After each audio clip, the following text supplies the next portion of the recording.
خوف خدا اور عبادت الہی، یہ اس کا ایک حصہ ہم پیچھے بیان کر چکے ہیں، اور اس کا دوسرا حصہ ہم یہاں بیان کر رہے ہیں، یعنی خوف خدا اور عبادت الہی۔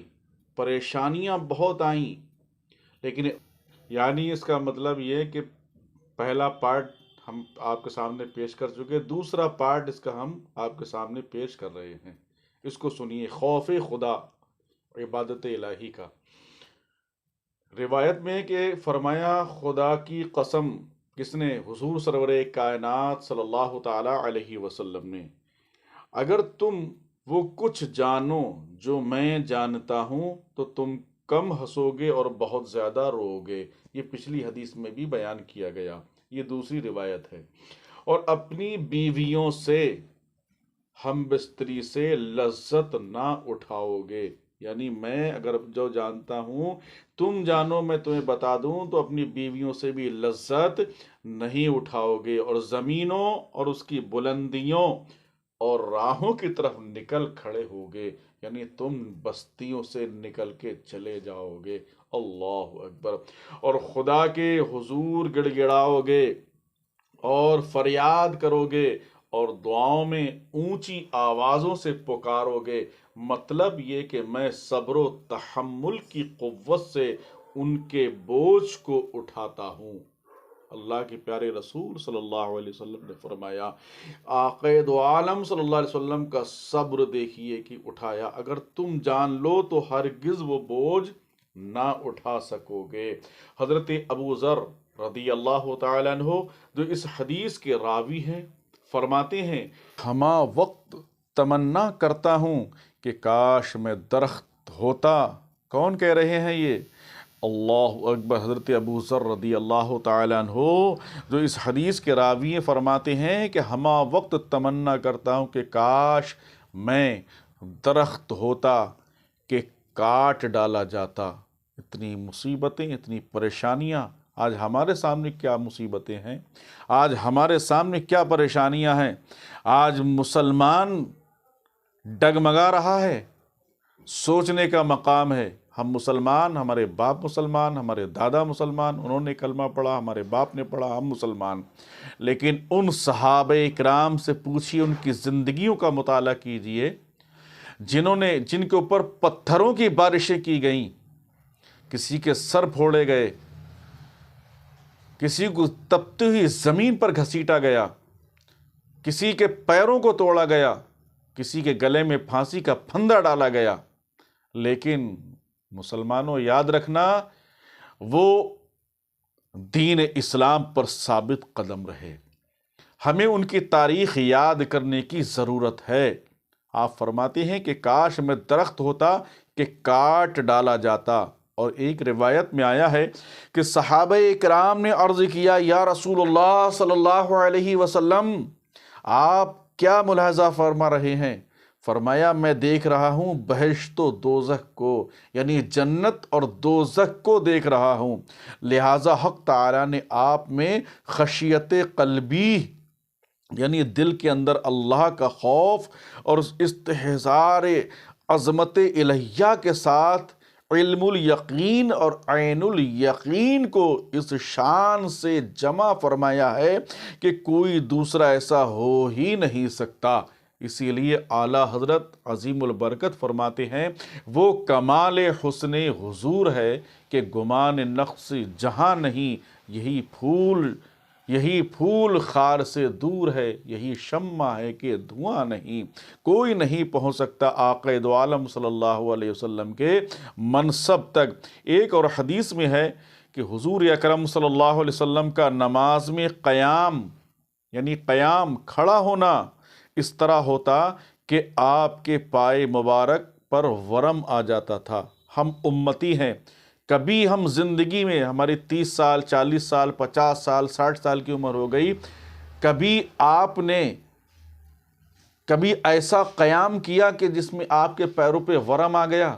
آپ نے سوچا کہ ہمارے آقا صلی اللہ علیہ وسلم کے پیروں پہ ورم آ جاتا تھا؟ کبھی ہم نے یہ سوچا کہ ایک بار ہی زندگی ہمارے پیروں پہ ورم آ جائے، ہم اتنا لمبا قیام کریں؟ بہت مشکل ہے۔ قیام آقا دو عالم صلی اللہ علیہ وسلم کر رہے ہیں کہ پیروں پہ ورم آ گیا ہے۔ اللہ اکبر۔ حضور سرور کائنات صلی اللہ علیہ وسلم کے پیروں پہ ورم آیا، آپ کے پائے مبارک متورم ہو جاتے ہیں۔ اس پر صحابہ عرض کرتے ہیں یا رسول اللہ صلی اللہ علیہ وسلم، اتنی محنت و مشقت کس لیے برداشت فرماتے ہیں؟ آپ اتنی محنت و مشقت کیوں کرتے ہیں؟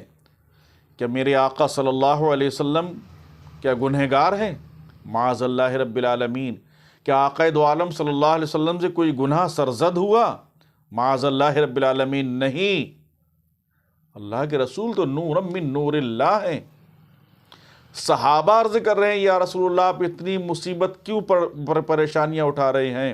حالانکہ حق تبارک و تعالی نے آپ کے سبب تمام اگلوں اور پچھلوں کے گناہوں کو معاف فرما دیا ہے۔ سبحان اللہ۔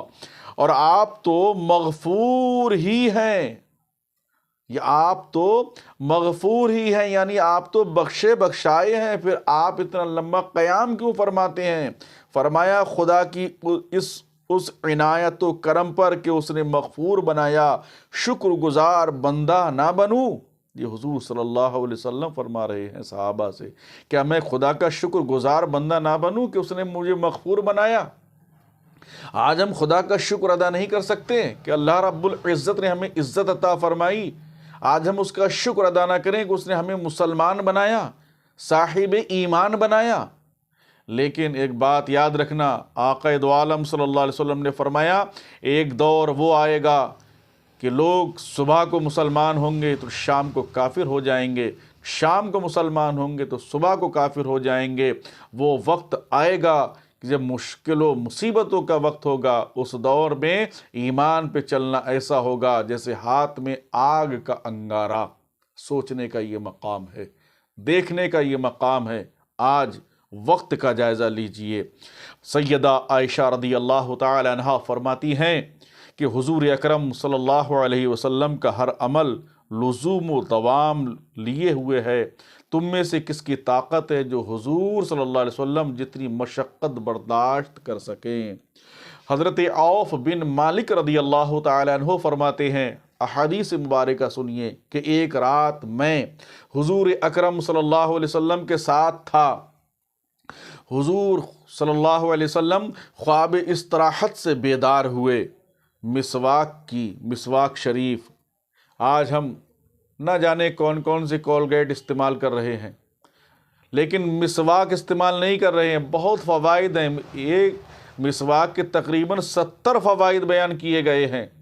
مسواک کرنے سے نظر تیز ہوتی ہے، مسواک کرنے سے آپ کے دانت مضبوط ہوتے ہیں، مسواک کرنے سے ریڑھ کی ہڈی مضبوط ہوتی ہے، مسواک کرنے سے جتنا بھی مواد وغیرہ ہوتا ہے وہ سب نکلتا ہے، پیٹ صاف رہتا ہے۔ بہت سارے فوائد ہیں، انشاءاللہ ہم مسواک کے بیان میں یہ بیان کریں گے۔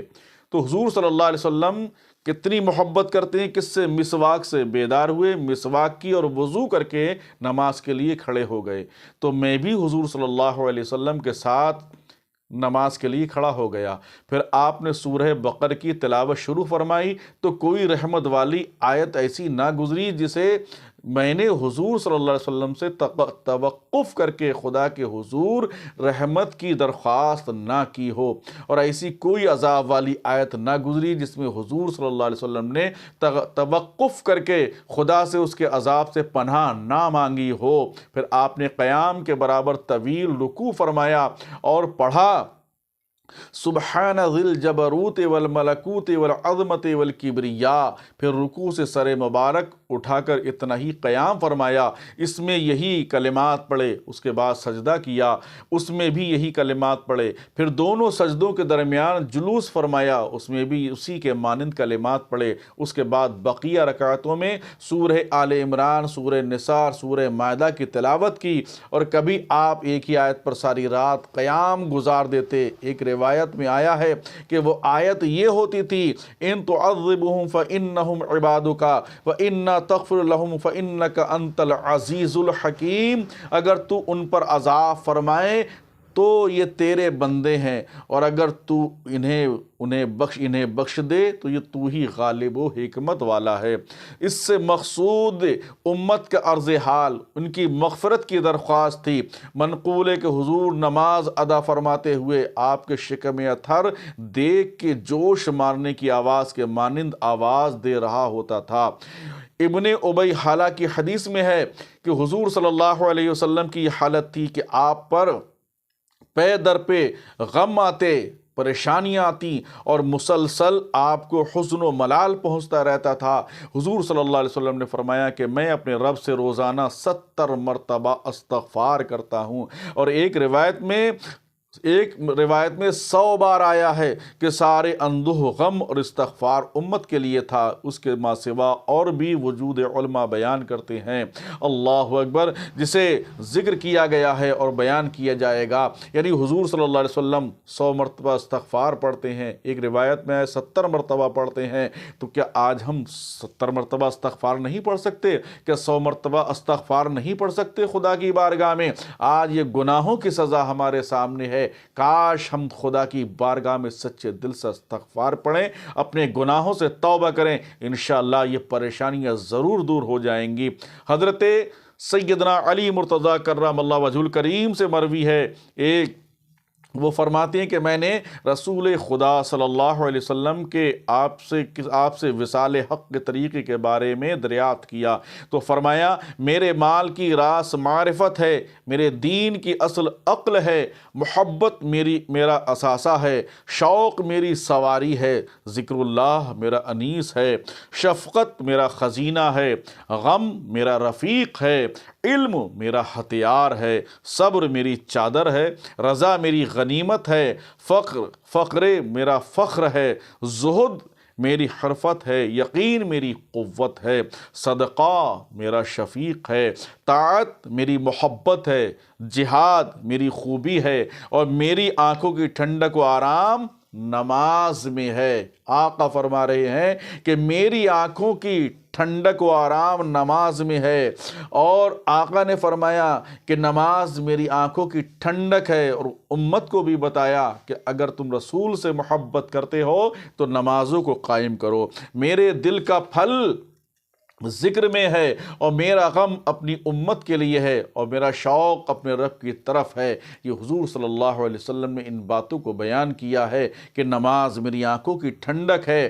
ہمیں سوچنا چاہیے ہماری کتنی عمر ہو گئی اور کتنی نمازیں ہماری چھوٹی ہیں۔ ایک ایک نماز کا حساب آپ کو دینا ہوگا۔ للہ استغفار کیجئے، خدا سے ڈریے، مصیبتیں آئیں، پریشانیاں آئیں، انشاءاللہ وہ دور ہوں گی۔ اللہ کی ذات بہت بڑی خدا کی ذات ہے، اللہ کی ذات پہ بھروسہ کیجئے، رسول اللہ صلی اللہ علیہ وسلم کے صدقے میں دعائیں مانگیے، سچے دل سے آپ دعا مانگیں گے، رب کائنات تمہاری دعاؤں کو ضرور قبول فرمائے گا۔ تنہائی میں روئیے، اللہ کا خوف سینے میں پنہا کیجئے، یہی ہمارے لیے کامیابی کے راستے ہیں۔ اللہ رب العزت کی بارگاہ میں دعا ہے کہ رب تبارک و تعالی ہمیں زیادہ رونے والا بنائے، اپنا خوف ہمارے سینوں میں پنہا فرما دے، اور رسول کریم صلی اللہ علیہ وسلم سے ہمیں سچی پکی محبت عطا فرمائے۔ آپ اس بیان کو ضرور توجہ سے سنیے، دوسرے اپنے بھائیوں کو بھی سنائیے۔ انشاءاللہ العزیز ہم اسی طریقے سے احادیث مبارکہ اور بیانات آپ کے سامنے ضرور پیش کرتے رہیں گے۔